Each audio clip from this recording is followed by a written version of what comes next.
Maintenant, on va revenir sur ces images qui ont choqué tout le week-end. Celle d'un cerf traqué lors d'une chasse à courre et qui s'est réfugié dans une zone de chantier à Compiègne. À bout de souffle, l'animal s'est allongé ainsi sur le bitume avant ensuite de se relever, de s'enfuir de nouveau dans la forêt. Et ces images relancent finalement le débat sur l'interdiction ou non de la chasse à courre en France. On va en parler avec Antoine Gallon.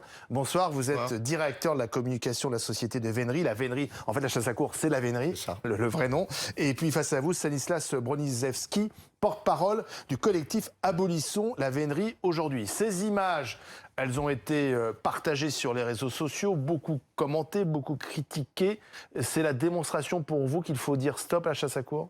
Ah mais c'est sûr, et ce qu'on a vu samedi, c'est en fait ce qui se passe dans les forêts, tous les mercredis, tous les mardis, tous les samedis, cachés dans les bois. La seule différence avec ce qui s'est passé samedi, c'est que ça a été au vu et au su de tous les habitants de ce lotissement de Compiègne qui ont pu se réunir pour sauver cet animal qu'ils connaissent en fait. Parce que c'est un animal qui vient bramer derrière le lotissement depuis 2-3 semaines. Des gens qui sont sortis, qui ont vu cette scène, qui ont vu des cavaliers traverser leur lotissement, qui ont vu des chiens essayer de manger ce cerf, qui était affalé au sol, la langue pendante, il crachait du sang, et évidemment tout le monde était choqué de voir ça. Mais c'est vraiment ce qui se passe habituellement dans toutes les forêts françaises. Cette image-là, finalement, elle est habituelle, sauf que là, maintenant, ça a été filmé, mais ça se passe tous les week-ends ? Non, ça se passe pas tous les week-ends comme ça du tout.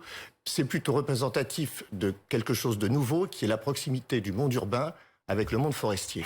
La croissance des espaces urbains vers les forêts fait que il peut arriver que des animaux arrivent en bordure des espaces forestiers. Là où l'animal est arrivé, dans ce lotissement en construction, il y a 5 ans, c'était les bois, c'était la forêt, c'était là où il avait l'habitude de vivre. Pour faire face à ça, les veneurs ont pris des dispositions il y a 2 ans, qui ont été confirmées d'ailleurs par la loi ensuite.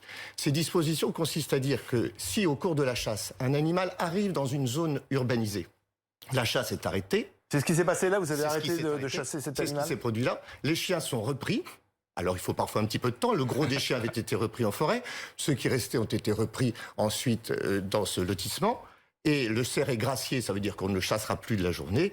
Et on met tout en œuvre pour qu'il puisse retourner en forêt. C'est ce qui a demandé une petite heure à être réalisée, et le cerf est rentré en forêt. C'est des dispositions que nous avons prises il y a 2 ans, et que le décret a confirmé. Donc en fait, c'est la loi, on a respecté. Vous avez respecté la loi, absolument. Et le cerf a pu repartir de lui-même. Mais on se pose la question en 2020, pourquoi encore chasser à courre ? Pourquoi chasser tout court, avant de dire pourquoi chasser à courre ? Chasser pourquoi ? Parce qu'il y a d'une faune sauvage qu'il convient de réguler pour que son existence, sa survie finalement de nos territoires soit compatible avec les activités humaines. Les activités humaines, c'est l'agriculture, c'est les activités forestières, ce sont les activités dans les zones périphériques. Il faut réguler le cerf, par exemple ? Pardon ? Il faut réguler le cerf ? Il faut réguler le cerf, et on le régule avec à la chasse à tir et à la chasse à courre. La chasse à courre participe de la régulation des cerfs, mais on parle des cerfs, c'est 9% des équipages. Il y a 390 équipages en France. Les équipages qui chassent le cerf, puisqu'on est spécialisé par animal, les équipages qui chassent le cerf, il y en a 35. Là, on chasse quoi plutôt alors ? On chasse plutôt le chevreuil et le lièvre en priorité. Enfin, les gros volumes, c'est sur le chevreuil et le lièvre. Mais on chasse aussi le sanglier, on chasse aussi le renard et le lapin. Une grande diversité. Et à chaque fois, vous arrivez à attraper la bête Ah, Dieu non. Non, il y a à peu près 18 000 journées de chasse en France chaque année, et on estime qu'une fois sur 4, les chiens arrivent à déjouer les ruses de l'animal. Parce que c'est ça l'idée, c'est la confrontation de prédateurs, les chiens, et d'une proie. Un des 6 animaux que je viens de vous citer. Et heureusement que ces proies ont appris à travers les millénaires à échapper à leurs prédateurs. Heureusement, parce que sinon, elles n'existeraient plus. Donc effectivement, les animaux jouent de leurs ruses qui sont véritablement innées chez eux. Ils jouent de leurs ruses pour déjouer la poursuite des chiens. Et ils y arrivent 3 fois sur 4. Vous comprenez tous ces arguments ? C'est une pratique ancestrale ? Alors, je suis atterré comme une grande partie des spectateurs, j'imagine, devant ce discours moyenâgeux de ces gens qui sont encore dans une bulle, où pour eux, pour eux, c'est la faute des lotissements, c'est la faute des routes, s'il y a ces incidents. Alors que c'est eux, en fait, qui saccagent la nature et qui massacrent ces animaux. Et je voudrais faire un point sur la régulation dont parle M. Gallon.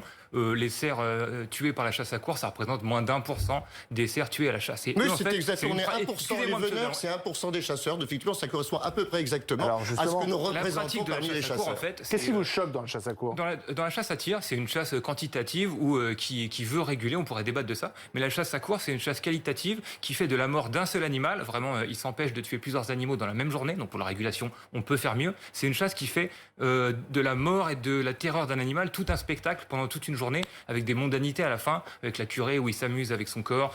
Ils arrachent la peau de son dos pour la secouer comme une nappe de pique-nique devant les chiens. Et ça déjà, au niveau cruauté C'est le côté animale, plaisir en fait de la chasse qui vous choque? ça c'est absolument intolérable. Mais aussi le manque de respect qu'ils ont pour le reste de la société. On peut le voir là avec Monsieur Gallon qui estime que dans son fief, tout ce qui vient grignoter sa forêt qu'il loue depuis des siècles maintenant, les lotissements, les routes... Je vous mets au défi de trouver ces propos dans ce que j'ai dit jusqu'alors. Vous inventez complètement, je n'ai rien dit qui se ressemble à ça. En fait, le problème de M. Broniszewski, on l'a bien compris, c'est que son combat, les animaux c'est très secondaire, son combat est politique, il en a fait la démonstration plus d'une fois. Et il existe 390 équipages en France, ça fait 2 saisons, voire 3 saisons, qui s'acharnent avec ses amis sur 2-3 équipages très brillants qui sont en Picardie effectivement. Mais il faudrait que vous veniez avec moi un peu voir comment ça se passe. Vous avez déjà assisté comment à ça se passe en Vendée, quand on chasse le lapin, quand on chasse le lièvre. C'est une activité qui réunit toutes les populations dans la ruralité, les populations des villes, les populations. La chasse à courre, c'était plutôt la chasse de l'élite, de l'aristocratie. Mais venez avec moi chasser le lièvre en Haute-Garonne. Venez avec moi. J'en reviens, j'y étais samedi en Haute-Garonne. Venez avec moi, vous allez voir, c'est les gens de la campagne, des gens sincères, des gens authentiques. Oui, mais je comprends bien. Les gens des villes, les gens des campagnes, les hommes, les femmes, les jeunes. Oui, très bien, mais vous savez qu'aujourd'hui... Ne croyez pas qu'un seul veneur, c'est les chasseurs à courre, soit insensible au bien-être animal. Le bien-être, c'est d'abord celui de nos chiens. On peut se poser la question quand on voit ce cerf. Je vais vous dire pourquoi. D'abord, nous avons nos chiens qui sont l'objet de toute notre ascension, dans leur élevage, dans leur entraînement, les soins qu'on leur apporte tout le temps, les chevaux. Alors, c'est pas toute la vénerie qui chasse à cheval, c'est la moitié des équipages. Et les animaux que nous chassons, parlons-en, bien d'être des animaux que nous chassons, ce sont des animaux qui sont objets de prédation depuis des dizaines de milliers d'années. Ce qui fait que quand on les poursuit, finalement, on ne fait que les mettre dans les conditions qu'ils vivent depuis des dizaines de milliers d'années et pour lesquelles ils ont développé leur capacité physique et sensitive. C'est tout, c'est absolument naturel, c'est une chasse naturelle. Alors c'est naturel, c'est la nature. Alors moi qui ai assisté à plus de 200 chasses à courre, Monsieur Gallon devrait le savoir, en tant qu'opposant, j'étais là d'ailleurs pendant la scène du cerf, là, c'est moi qui ai participé à filmer. Donc les gens que vous appelez mes amis très brillants contre la chasse à courre, c'est en fait les habitants de Compiègne qui sont réunis et qui en ont marre de cette barbarie. C'est absolument faux. Attendez, chacun son tour. Il sert toujours la même chose. S'il vous plaît.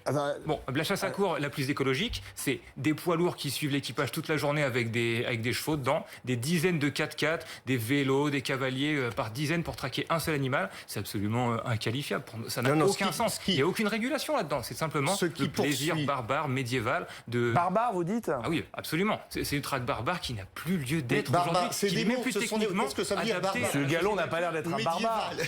Médiéval, qu'est-ce que c'est que cette notion médiévale? La chasse à courre, elle a ses règles depuis François Ier. Déjà, le Moyen-Âge était fini, cher ami. Donc, on est déjà dans une autre époque. Et puis, elle a surtout explosé au début du XXe siècle, quand la vénerie s'est diversifiée et qu'elle a donné une place plus importante à la vénerie du lièvre, qui s'est trouvée ouverte à tous. Et si vous voulez parler du Moyen-Âge ou de la monarchie, avec la Révolution française... Et vous reconnaissez qu'aujourd'hui... 4 août 1789, c'est l'abolition des privilèges, c'est justement tout le monde peut chasser, tous les propriétaires peuvent chasser. Mais aujourd'hui, il y a un problème de cohabitation. Très bien. Monsieur Gallon, il y a quand même un problème de cohabitation aujourd'hui entre les chasseurs, entre ceux qui veulent se balader simplement en forêt, faire du vélo, se promener en famille. Et parfois, cette cohabitation est de plus en plus difficile. Non, il nous appartient à nous, veneurs, d'être très respectueux de notre environnement. Et je peux vous garantir que nous le sommes dans la plupart des cas. Et que M. Broniszewski s'obstine à aller identifier l'incident. C'est un peu comme si vous résumiez le football au coup de boule de Zidane sur Materazzi. Voilà, il y a un incident, donc c'est l'incident, on met le coup de projecteur là-dessus. C'est comme si on limitait le problème de la circulation automobile aux accidents mortels qu'il peut y avoir. C'est grotesque, c'est inapproprié, ça ne correspond pas à la vérité de ce qu'est la vénerie. Et c'est bien pour ça que DRCR, au moins 10 fois par an. D'accord. Oui, sur 18 000 chasses, l'année dernière, c'est arrivé Attendez. Sur 18 000 chasses, ça n'est rien. Laissez M. Broniszewski. Écoutez, l'année dernière, c'est arrivé à Pont-Sainte-Maxence 2 fois, à Thiers-sur-Tève, à Prémontré, à Quincy-Basse, à Ligné dans le Poitou, c'est arrivé 2 fois. Vous à Rambouillet, bien la Picardie, ça arrive tout le temps. Attendez, je vous parle de Poitou, je vous parle c'est en Picardie, c'est pas parce que ça s'explique aussi en Picardie. Je vous parle du Poitou, je vous parle de Rambouillet, je vous parle de toute la France. C'est la chasse à courre qui pose problème en général. Vous me dites 10 problèmes sur 18 000 chasses, ça me semble pas énorme. Effectivement, il peut y avoir des accidents. Tout, monsieur Gallon. C'est quoi un accident pour vous? Ben, ce genre de choses, ça c'est un accident auquel Ça, c'est un accident, vous auquel connaissez. on a des règles strictes et qu'on a appliquées et qui Bravo. ont été appliquées. Une grande réussite, monsieur. Merci. En tout cas, les arguments ont été donnés ce soir sur le plateau de BFM Story. Merci à tous les deux. Merci à vous. Dans la deuxième partie, on va revenir sur ce qui se passe en ce moment même à Bridgestone. 2 ministres sur place pour tenter de sauver 863 emplois de ce fabricant de pneus. Mais la direction